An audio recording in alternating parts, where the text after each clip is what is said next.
رسائل نارية من الجماهير للخطيب تزلزل ملعب السلام. تحولت أجواء ملعب السلام إلى ساحة غضب عارمة بعد الهزيمة الصادمة التي تلقاها النادي الأهلي أمام بيراميدز بثنائية نظيفة ضمن منافسات الجولة الخامسة من بطولة الدوري الممتاز. صدمة جماهيرية كبرى انفجرت فور إحراز نادي بيراميدز الهدف الثاني بعدما ظهر الفريق الأحمر بأداء باهت يفتقد للروح والحماس في واحدة من أسوأ المباريات التي قدمها هذا الموسم. الجماهير لم تتمالك أعصابها ووجهت رسائل نارية وصاخبة إلى إدارة النادي واللاعبين، وعلى رأسهم رئيس النادي الكابتن محمود الخطيب، حيث علت الهتافات الغاضبة في المدرجات: العب بقى يا عم، خلي عندك دم، في إشارة مباشرة إلى أن ما شاهده المشجعون لا يليق مطلقا باسم النادي الأهلي وتاريخه. ولم يتوقف الأمر عند هذا الحد، بل انصب الغضب بشكل أكبر عن المدير الفني الأسباني خوسيه ريبيرو، الذي اعتبرته الجماهير غير قادر على إدارة المباريات الكبرى ولا يمتلك الحلول الفنية المناسبة، ودوت المدرجات بهتافات صاخبة: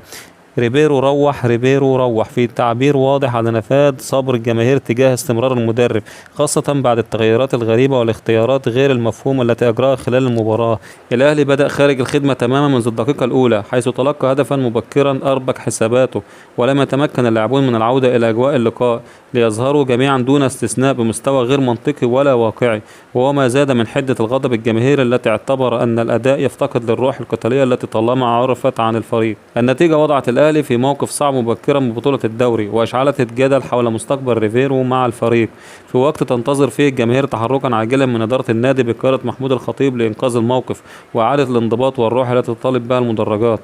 واستمر الأداء المتراجع من لاعبي الأهلي دون أي خطورة رغم التأخر بهدفين، في حين حاول بيراميدز تسجيل الهدف الثالث. موقف بيراميدز والأهلي في جدول ترتيب الدوري المصري، وبهذه النتيجة رفع بيراميدز رصيده للنقطة الثامنة في المركز الثالث خلف المصري بفارق الأهداف، في حين توقف رصيد الأهلي عند 5 نقاط متفوقا على حرس حدود وطلائع الجيش بفارق الأهداف. وأول تعليق من الخطيب بعد الهزيمة الصادمة من بيراميدز: اتخذ الكابتن محمود الخطيب رئيس النادي الأهلي أول رد فعل شديد من الهزيمة التي تلقاها الفريق أمام بيراميدز بهدفين دون رد في اللقاء الذي جمع الفريقين على ملعب السلام ضمن منافسات الجولة الخامسة من بطولة الدوري الممتاز. وأكد الخطيب في أول تعليق له بعد المباراة أن ما جرى داخل الملعب لم يكن على مستوى طموحات النادي ولا جماهيره، مشيرا إلى أن الهدف المبكر الذي سكن شباك الأهلي أربك الحسابات تماما وأفقد اللاعبين تركيزهم طوال شوط المباراة الأول.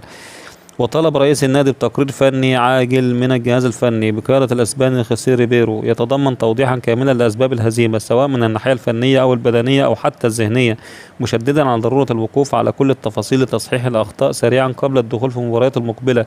الخطيب شدد كذلك على أن الأداء الذي ظهر به الفريق لا يليق باسم الأهلي ولا بحجم التطلعات، خاصة أن بعض اللاعبين لم يقدموا المستوى المتوقع منهم، الأمر الذي أثار غضب الجماهير التي حضرت اللقاء وخرجت غير راضية عن الشكل العام للفريق. وأضاف رئيس الأهلي أن المرحلة المقبلة لا تحتمل مزيد من التراجع، والمطلوب من الجميع داخل القلعة الحمراء هو القتال من أجل استعادة الثقة وإعادة الفريق لمساره الطبيعي كمنافس أول على البطولات، مؤكدا أن إدارة النادي ستتخذ كل ما يلزم من قرارات لضمان عودة الانضباط والروح القتالية المعهودة. وتشهد الساعات القليلة المقبلة اجتماعا حاسما مع المدير الفني للنادي الأهلي من أجل معرفة الأسباب الكاملة وطرح كل وجهات النظر على مجلس إدارة الفريق لاتخاذ ما يرونه مناسبا لمصلحة الفريق، سواء باستمرار الجهاز الفني أو توجيه الشكر له.